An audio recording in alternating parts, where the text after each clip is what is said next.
Hey everyone, today we're going to be looking at the preseason changes and specifically what they mean for support. Let's jump right into it. Let's start with the Chemtech Drake, and the Chemtech buff in terms of giving tenacity and healing and shielding power. The healing and shielding can be quite useful for supports, but you don't see what dragon and especially like what soul is going to be in the game from champ select, and so it's not like you can see that Chemtech is going to be up and then you're going to pick an enchanter or something. So realistically, this isn't going to change any of your decision making. The Chemtech soul, this is actually one of the worst souls for support, I would say. The damage resistance, that's only going to be useful on, engagers, and even then it's going to be hard to make them really tanky. And the 10% extra damage while below 50% health, this is incredibly useless for support. The Hextech Dragon Soul gives you reliable damage, the Infernal Soul gives you reliable damage, but this 10% more damage as support, as we all know, unless you're playing a mage support, this is pretty much going to be useless as you don't deal any damage. The Chemtech Rift, this is pretty cool, getting these plants that are all getting upgraded, and so you're going to have to learn, especially how to use the new Scryer's Blooms, getting that area of effect, vision reduction, and pushing it towards the direction that you want to clear wards. So apart from adding that to your muscle memory, the Chemtech Drake is pretty much not going to change any of your decisions as a support. Now, obviously, there are an insane amount of jungle changes, and what we have to do as a support is to just see how the meta stabilizes and what type of champs are being played in the jungle. So let's talk about the only potential direct impacts that these jungle changes could have to support. The only things that come to mind are how long you're going to leash and when you are looking to ward. And I think that these are just going to stay the same. You're going to leash for the same time because you can't afford to leash for too long and then miss minions. This isn't going to change. And then in terms of warding, so junglers can clear a little bit faster. There are some junglers that can comfortably make it around 3, even slightly under 3 minutes.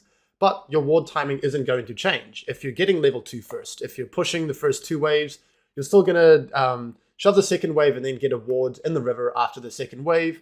And that's going to protect you from the same 3 camp gank, from the same full clear gank. And so realistically, all you really have to pay attention to with these jungle changes is what champs are being picked in the jungle and to be ready to pick the appropriate support for your given comp. And this is just how it is. Unless they make systematic changes to support, to bot lane, to support items, to experience, or to just the general pace of the game, then maybe we would have some more noticeable changes to support. But we just have to take a back seat and have a look at how the rest of the meta plays out. We can talk quickly about the new communication tools, and honestly, I don't think that this is useful at all. I think that the existing pings could sufficiently communicate everything. I think the only one that might actually be useful is the bait ping. That one was quite hard to communicate to your team, but all of the other ones, it clutters the mind. I don't think they're necessary. It's annoying. And maybe this is just from the perspective of high elo where players generally know what they want to do anyway. Maybe in lower elo, these types of pings could be handy. All of these changes, not really for me. I was comfortable in communicating exactly what I wanted with the 4 original pings. And now in terms of pinging wards, so this one is quite interesting. And I don't think this has ever been in the game before where you actually get value in terms of pinging. You literally get gold for pinging a ward, which is wild. I'm not sure if this is going to remain the case in Season 13, if they just want to give people the incentive to remember to ping. But with or without the gold, pinging wards that have gone down so that you can see exactly how long and where they are, this is ridiculous. And I have no idea why they added this into the game. It's very broken. And so this is important for supports. You need to put this pinging of wards into your muscle memory as fast as possible. You see a ward get placed down, ping it immediately, and then your team has perfect information for whatever reason. Honestly, a really stupid change, and it takes away any type of tracking of wards that your team could have had, and so there's a little bit of skill expression in this sense taken out as well. But it's in the game, let's adapt to it and be ready to ping wards as soon as they come out. This vision wheel, I haven't used it once. I don't think I would need to use it, and you don't need to communicate all of these things with a precise ping. You can just do it, or just use the original pings like I said. Objective planning, oh man, is this annoying. So this just pops up on your screen 30 seconds before any objective, and it just is an eyesore. It gets in the way. You want to just minimize it, or you just vote randomly so that you can get it off your screen. No one is, responding to the votes anyway, or they're just voting randomly. And so I really hope that they give an option to remove this. Again, I could be biased in my view here in terms of high elo versus lower elo. So in lower elos, maybe everyone is just running around clueless and they need this objective planning to actually come together. I don't know, but From what I've seen on Twitter and from my personal opinion, I really dislike this change. I hope they get rid of it. And so now we're going to start to get into the top lane changes. So mid lane, they get a little bit less gold. Okay, whatever. But the minions granting more experience to solo champions. We need to pay attention to this as supports because this could influence the meta. If there is more experience to go around, we're either going to see more carries or more scaling champs in those roles. And again, you don't need to analyze this precisely as a support, but just pay attention to how the meta develops, what the pace of game is going to look like, what type of champions are being played in these roles. Okay, so let's move on to the tank items, and there could be a little bit of excitement to build these tank items on support, but I'm going to burst your bubble immediately, unfortunately, and say that all of these tank items I do not think are going to be viable on support. Now let's go over why I say that. Let's have a look at all of the gold costs of them first, okay? 3,000, insanely expensive. 3,000, 3,200, and 3,000 again. And this is compared to Locket and Even Shroud, which are 2,500. So at least 500 gold cheaper for a mythic. So this is incredibly important as a support who has very limited access to gold. So first point, they are way too expensive. Second point, if you notice something about all of them is that they don't give any flat values. They are all built for top laners who have access to more levels, more gold, to be able to stack them up and to be able to scale off of their pre-existing stats. So for example, this one, you need to stay in combat for a while, and then it scales off of your percentage max health, which is going to be affected by your gold, by your levels. Next item, Radiant Virtue. Max health scaling, and then another max health scaling. Hard Steel, I mean, this one's just way too expensive to ever consider, but another max health scaling. And what supports need are immediate value or flat values. And this is what you get from Even Shroud in terms of dealing extra damage to enemies CC'd, or Locket giving resistances and a flat shield to your allies. So unless the numbers are incredibly broken and then they would just get tuned down anyway, I don't think that you should build any of these new items on support. They don't have the gold, they don't have the EXP to be able to use these scaling components of these mythics, and they're just far too expensive. Another point worth noting, I think that these mythics were designed to be able to scale off of 1 or 2 extra items to become really oppressive as a tank, and the game's just going to be over as a support before you get more than 1 or 2 items. So since I'm tailoring this to supports mainly, I'm not going to read in depth for each of these. You don't want to build these. And all that these are going to influence is the top lane meta, potentially. If these are broken on those top lane champions and the meta starts to become more tank-oriented, then you're going to have to adapt to your pick in order to deal with more front lines and longer games. The Abyssal Mask being changed, so this is too expensive for support once again. Typically, supports need to find an item that is between 2.2 to 2.8k, and once it starts to tend towards 3k, this is just too expensive, and we're going to have to start to consider other options. And this is why Frozen Heart was being built in Season 12 for a period, because it was so ridiculously cheap. I believe it was around 2.5, 2.6k, and then they nerfed it and made it a lot more expensive, and then it was much harder to build. And this is the same with Randuin's Omen. It was 2.7k. This is, within that range for supports to build. And now they've added 300 gold onto it. Huge deal for support, and now it's just going to be a lot harder to build. And so it seems that Riot are really trying to distinguish between tank items and, support utility tank items. There's still going to be Knight's Vow, there's still going to be Anathemas, there's still going to be Zeke's, although it's not a great item at the moment anyway. But it's just taking a lot of variance out in support builds. Turbo Chem Tank is the only relevant tank item that has been reduced, and this is actually affordable for support.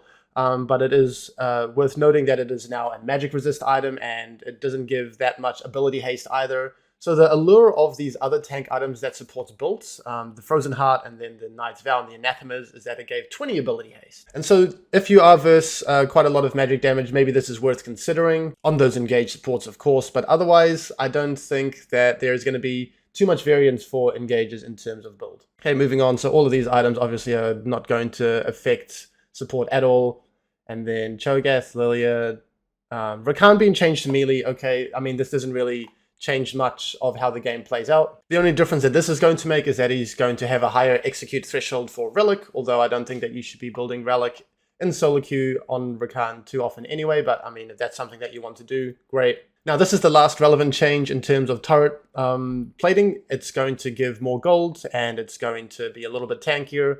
But this is just not relevant enough. This is not enough gold to incentivize lane bullies. I don't think that this is going to have an impact on the pace of game, on the meta at all. Okay, so with all of that said, we're going to have to wait and see how the meta plays out and what it settles into, paying particular attention to jungle and to top. If all of these changes in the jungle, the sustain that you're going to get here that are going to help out champions that are generally weaker in the early, or the disincentivization of actually invading, allows for more scaling junglers to be in the meta and they start to overwhelm the meta, us as supports need to be ready to adapt to that. If the neutral objectives being broken in their state is still going to be the dictator of the meta, then nothing's really going to change. If top laners with these tank items are just ridiculously broken and it's just bruisers building these items or tanks every game, we're going to have to be ready to adapt to that as well. And so let's just give a quick rundown of what each class of support wants to achieve in the game in general, like what their power spikes are. And so enchanters struggle to pressure the map early, but in the mid to late game, they are fantastic in these front to back fights. And so enchanters are going to be good when there are tanky front lines on either team, and you can really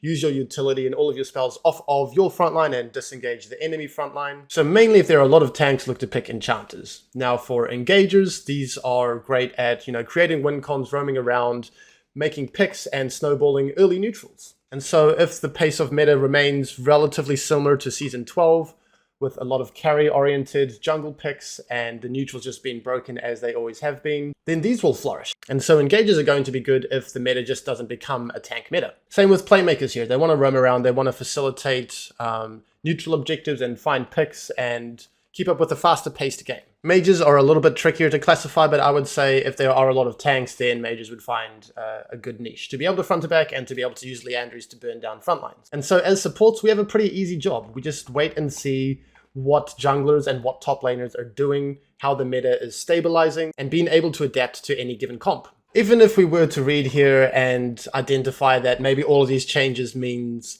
that tanks need to be in the meta and that the game should be slow paced, if junglers, if top laners, they have a different read, it really doesn't matter how we interpret the changes, right? We need to adapt to the jungle and to the top meta, and that's just how it is if Riot doesn't make any systematic changes to bot lane. What I will be doing for the near future is not changing anything. I think that neutral objectives are just broken, and I'm going to continue to play at a fast pace, and this is because game paces that I play in are fast, and this doesn't mean that all game paces are going to be fast. If you're in a region that typically plays at a slower pace, or if you're in a lower elo, then game paces are going to be slower, right? So the main point I want you guys to take away from this video is that you need to adapt to the meta and to the pace of game, whatever that may be. Don't worry too much about all these specific changes or about what necessarily myself or other content creators are saying about all these changes and what it might mean.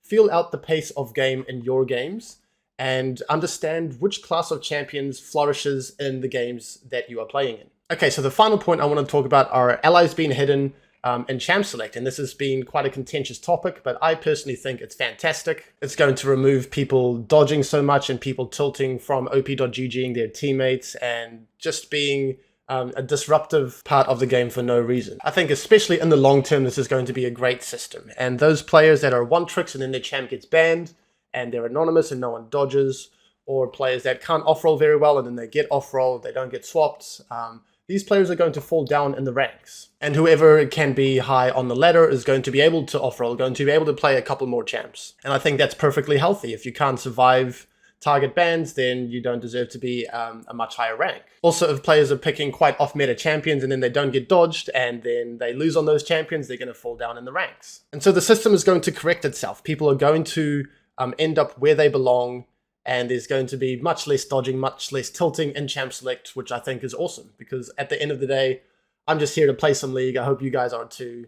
And especially as a high elo player, when queues can easily be 30 minutes and onwards, I am glad for the system personally. I want to place some emphasis on lower elos, where I know that it is quite prolific in terms of players tilting from op.gging their teammates and demanding that they play the one champ that they're good at and then just mentally giving up before the game even starts. I would just like to say, embrace this change.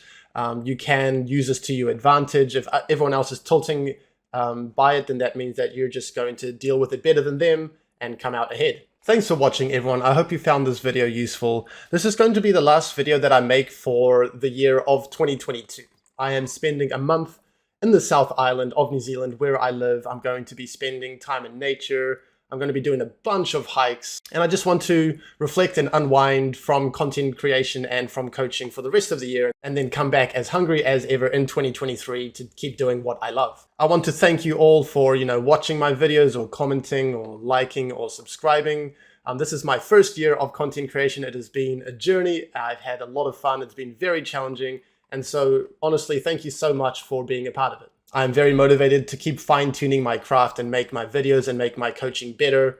So with that said, I hope you enjoyed your years, and I will see you next year. Goodbye, everyone.